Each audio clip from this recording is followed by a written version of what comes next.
নমস্কার বন্ধুরা, আশাদের খোঁজে রান্নাঘরে আপনাদের স্বাগত জানাই। আজ আমি রান্না করব চারাপোনা আলু দিয়ে, ঝিঙ্গে দিয়ে, টমেটো দিয়ে রান্না করব কালো জিরা ফোড়ন দিয়ে। তার জন্য উপকরণ নিয়েছি, এই দেখুন মাছ ভালো করে ধুয়ে নুন হলুদ মেখে রেখেছি। আলু নিয়েছি এইভাবে কেটে, ঝিঙ্গে নিয়েছি এরকম কেটে, আর এই পেঁয়াজ লঙ্কা আদা একসঙ্গে পেস্ট করব। আর এখানে হলুদ, জিরের গুঁড়ো, ধনের গুঁড়ো নিয়েছি, আর এই কালো জিরে ফোড়নের জন্য ধনে পাতা নিয়েছি, টমেটো নিয়েছি। আমি এখন গ্যাস অন করে দেব। কড়াই গরম হতে হতে মশলাটা পেস্ট হয়ে যাবে। কড়াই গরম হয়ে গেছে, তেল দিয়ে দিচ্ছি, মাছগুলো ভেজে নেব।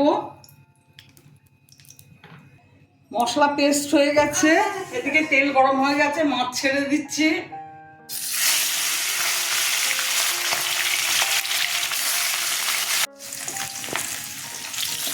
সব মাছ ভাজা হয়ে গেছে, তুলে নিচ্ছি।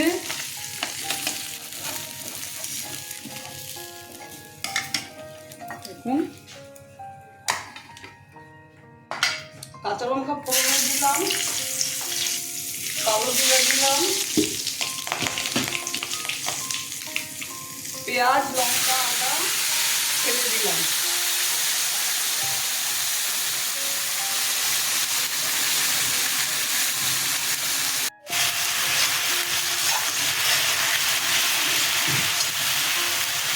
টমেটোটা দিয়ে দিলাম।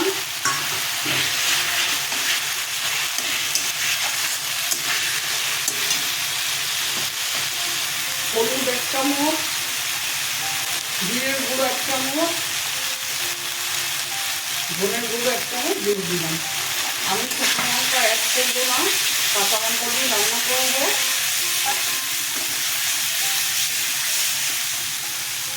স্বাদ মতো নুন দিয়ে দিলাম।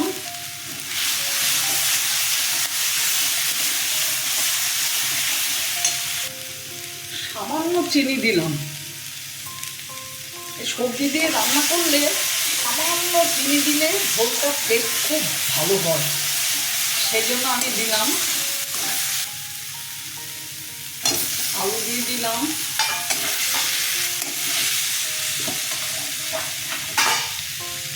ঝিঙ্গেগুলো দিয়ে দিলাম।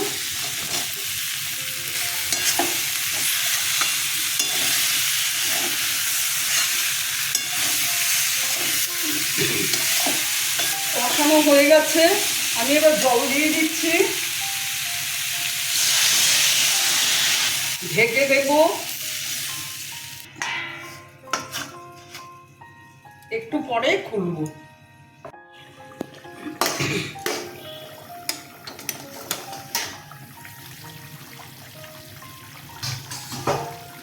দেখুন ঝোল ফুটছে, মাছগুলো ছেড়ে দেব।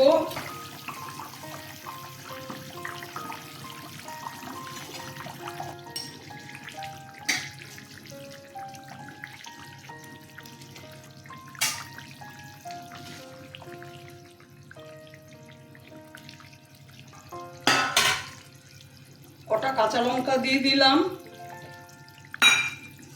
আবার ঢেকে দিচ্ছি।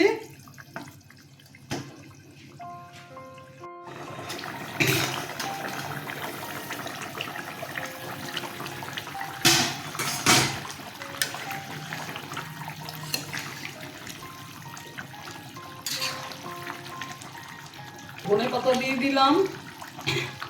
আপনারা যদি এইভাবে চারাপোনা না খেয়ে থাকেন তাহলে অবশ্যই এইভাবে করে খেয়ে দেখবেন, ভীষণ ভালো লাগে। আমার ভিডিওটা যদি আপনাদের ভালো লেগে থাকে প্লিজ একটা লাইক, শেয়ার আর অবশ্যই সাবস্ক্রাইব করে দেবেন, সাথে কমেন্টস দেবেন। আপনারা ভালো থাকবেন, সুস্থ থাকবেন। আর যদি এভাবে না খেয়ে থাকেন অবশ্যই এইভাবে রান্না করে খাবেন। আমার ভিডিওটা দেখার জন্য অসংখ্য ধন্যবাদ। আমি এখন গ্যাস অফ করে দিয়ে 2 মিনিট ঢেকে রেখে সার্ভ করে দেব।